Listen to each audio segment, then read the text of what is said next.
อ้ป้าคือมังงามแท้ป้าสาวเจ้าคือผู้งามแท้นาของเจ้ากระทุ่งใหญ่ดีเนาะบ่สนใจได้ควายไม่เฮ็ดนาบ่ตอนนี้ควายอ้ายกำลังห้าว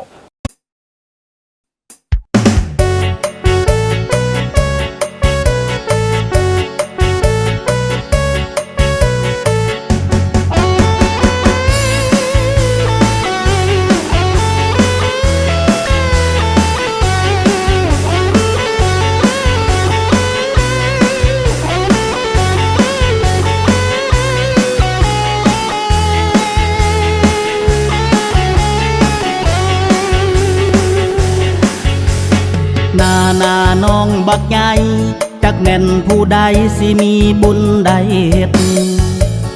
หวยของอายมันหาวบอกมาเลยสาวอายสิเฝ้าไปเฮ็ด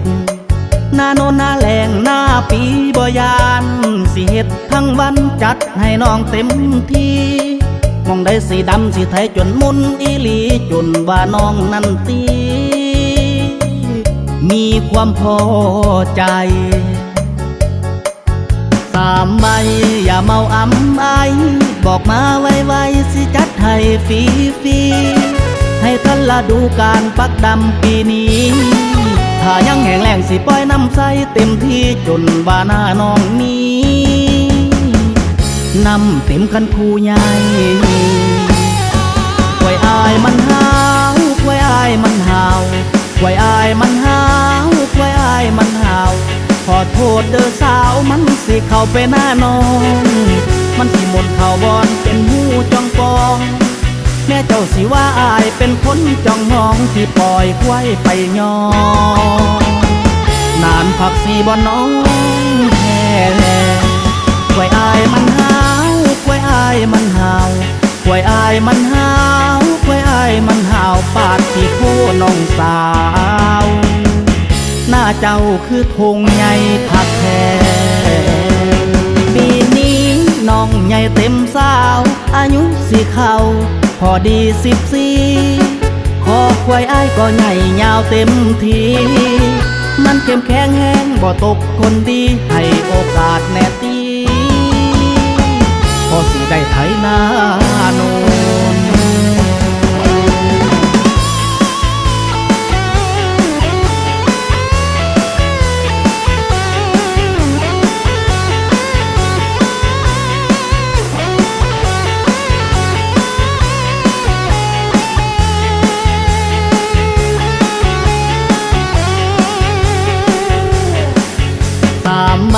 อย่าเมาอ้ำไอ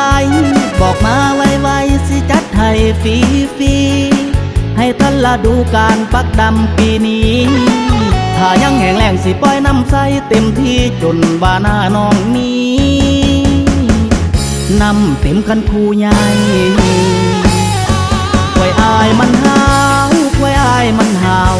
ไว้อายมันหาวไว้อายมันหาวขอโทษเด้อสาวมันสิเข้าไปหน้าน้องมันสิหมนเข่าบอนเป็นหูจองปอง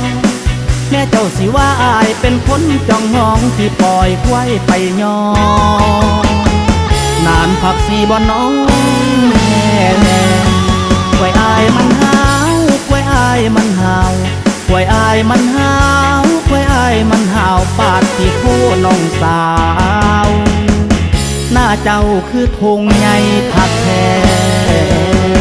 ปีนี้น้องใหญ่เต็มสาวอายุสิเข้าพอดี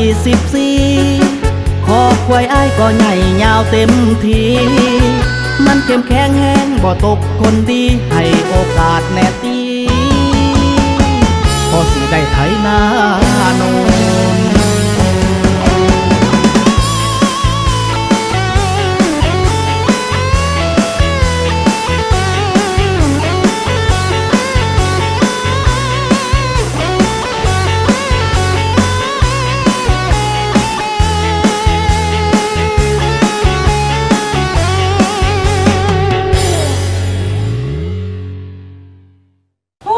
ภาพนี้กูคิดว่าผู้สาวกำลังฝันคักๆอยู่เว้ย